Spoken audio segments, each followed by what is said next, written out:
and welcome to a special journey into the untold story of D-Day's Black heroes.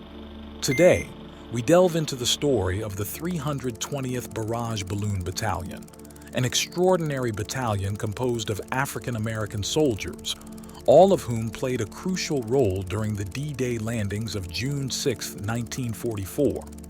In the midst of the tumultuous conflict of World War II, the 320th Barrage Balloon Battalion faced not only the German enemy, but also racial tensions within the American military itself. Segregation was still a harsh reality at this time, but these brave soldiers defied the odds to play their part on that day of days. There were many heroes and heroic sagas during World War II, and most have been documented in military history books and retold over the decades.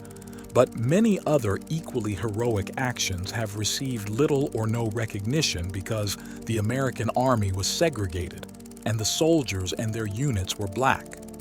One such all-black unit that has been hidden in history was the 320th Very Low Altitude Barrage Balloon Battalion. The first soldiers from the battalion landed on Omaha Beach at around 9 a.m., 2 hours after the initial invasion. As they landed on the soft, obstacle-filled sand, they faced a barrage of enemy artillery and machine gun fire and had to severely delay deploying their balloons in an attempt to avoid becoming obvious targets for the German artillery firing at them. Eventually, their ingenuity prevailed, and after refitting equipment to efficiently control the barrage balloons to ensure low-altitude defense against enemy aircraft, the first balloon was floated at 11:15 p.m. The reason it took them so long to deploy their balloons was simply because of intense fighting on the beaches. As infantry units solidified their lines, the 320th established their position, with around 700 soldiers involved. By the next day, all of their balloons had been knocked out by German artillery fire. But with grit and determination, they were resupplied and new balloons were quickly floated. Each balloon was defended by 3 to 5 troops from the 320th. Once deployed, the balloons had steel cables hanging down from them, which would neatly slice off an airplane's wing if it hit the cables at 300 or 400 miles per hour. They flew at an altitude of around 200 feet to defend the endless run of Allied soldiers landing on the beaches against strafing attacks by German aircraft. The 320th Battalion did actually score a confirmed kill by cutting off the wing of a Junkers Ju-88 over Omaha Beach on D-Day. There were 39 black anti-aircraft battalions deployed during World War II. Many of them manned mobile and semi-mobile automatic weapons and were detailed to defend various units. It was the first black unit in the segregated American Army to come ashore on D-Day. Now let's meet some remarkable individuals from the 320th Barrage Balloon Battalion, each with a unique story that reflects the challenges they faced both within the Army and in their personal lives. William Garfield Dabney, a Roanoke native, enlisted in the Army at the age of 17 despite being too young for the draft. He longed to serve like most of his friends, and like most teenage boys, he wanted to impress the ladies back home. "If you weren't called up, you were all but eliminated with the ladies," he explained with a twinkle in his eye. By June 6, 1944, the teenager had now become a balloon crew chief and had been promoted to corporal. Holding his rifle above his head, he plunged from a flat-bottomed metal boat into the waist-deep water off Omaha Beach. A large barrage balloon had been clipped to his belt, but now it was gone. He couldn't worry about it. Now it was time to save himself and move up the beach. Amongst a barrage of machine gun fire, a piece of hot metal hit Dabney in the leg. Instead of calling it a day, he simply taped it up and he pressed on, displaying remarkable courage. In 2009, the French government awarded William Dabney the Legion of Honor in Paris in recognition for his service on D-Day. Wilson Caldwell Monk, hailing from Atlantic City, saw his draft letter as an opportunity and a chance to land a secure job with decent pay. For the 12 months, He expected it to be a one-year commitment. He would serve in the Army. Monk wouldn't have to worry about a paycheck, and it would be a welcome reprieve. During his days before the Army, Atlantic City was open for business, and Monk held down as many jobs as he could squeeze into a day. He mopped floors, delivered drugstore orders, sold saltwater taffy, and waited tables at white tablecloth restaurants along the famous boardwalk that would never serve a meal to a black man like himself. When the United States went to war in December 1941, Monk's service was extended indefinitely. Like many of the 320th, Monk would travel to Great Britain in preparation for D-Day, and it was here where he would meet people like Jesse Pryor, who taught him that discrimination was not a natural state. This unexpected friendship not only provided Monk with support during the war, but also left a lasting impact beyond the battlefield.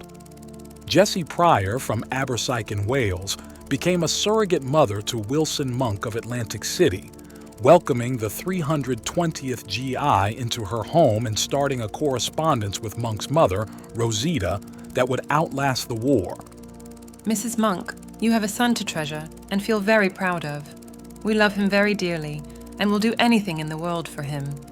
All we regret is we cannot have him home more, but duties won't allow. He does come as often as possible. We have told him he can look upon our home as his home while in our country, and I will try to fill your place, if only in a small way. But don't worry too much about him. While he is here, we shall take every care of him. If ever he is ill, or in any way wanting us, we shall be there. We look upon him now as our own.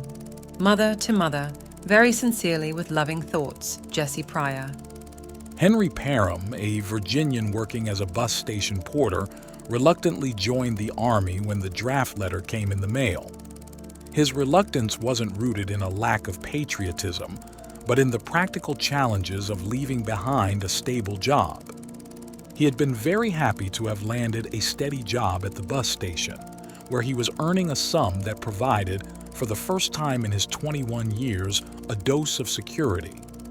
When Uncle Sam came calling, Parham wasn't keen to leave behind the comfortable world that he had built. Yet he boarded a train bound for Tennessee anyway, and trained to fly strange balloons for an indeterminate mission. That mission would eventually take him across the sea to the 5-mile-long patch of sand that had been codenamed Omaha Beach. There, Parham would be tested as never before. On May 7, 2013, the French Embassy in Washington, D.C. awarded him the Legion of Honor for his service on that very long day, acknowledging his contributions to the victory. Samuel L. Madison, a Columbus native, joined the Army hoping for a better life. Even before his mother's death when he was 9 years old, survival had been a daily test of wills. His mother's death scattered her 6 children to orphanages in Columbus, Ohio. It was up to Sam to keep them all in contact and protect his older brother, who was impaired from a brain injury. Madison was driving a coal truck when he was drafted in March 1941, and while he wasn't eager to fight for a country that he believed didn't do right by his people, the military offered the stability he craved. Madison found it particularly galling to discover an utter lack of order and respect where he most expected it. The constant racial slurs and petty abuse doled out by white Army officers left Madison bitter and angry. "Black men ain't no men," he said 7 decades after the war. "We were like little dogs." His experience is one of many that sheds light on the challenges black soldiers endured during this era, facing constant racial slurs and abuse from white officers. The impact of these men and their heroic actions extended far beyond the war. Their experiences in Europe, where they were treated with more respect than at home, influenced their perspectives. This exposure fueled their return to the United States in order to contribute to the budding civil rights movement of the time. Though black soldiers had received the Congressional Medal of Honor during the Civil War era years when the honor was first created, not a single one of the million-plus black servicemen who served in World War I or World War II received the medal until 1991. It was then, A whopping 73 years after he gave his life leading an all-black infantry regiment during World War I, that Corporal Freddie Stowers was posthumously given the medal by President George H.W. Bush. As we reflect on the seldom told story of D-Day's black heroes, we honor the resilience, bravery, and sacrifice of the 320th Barrage Balloon Battalion. Their legacy lives on in the fight for equality and to earn the medals and recognition they deserve, reminding us that every hero, regardless of their background or skin color, deserves to be remembered. Don't forget to like, share, and subscribe for more fascinating journeys through time. Let us know in the comments if you would like to hear about the rest of the 320th. Until next time, stay curious.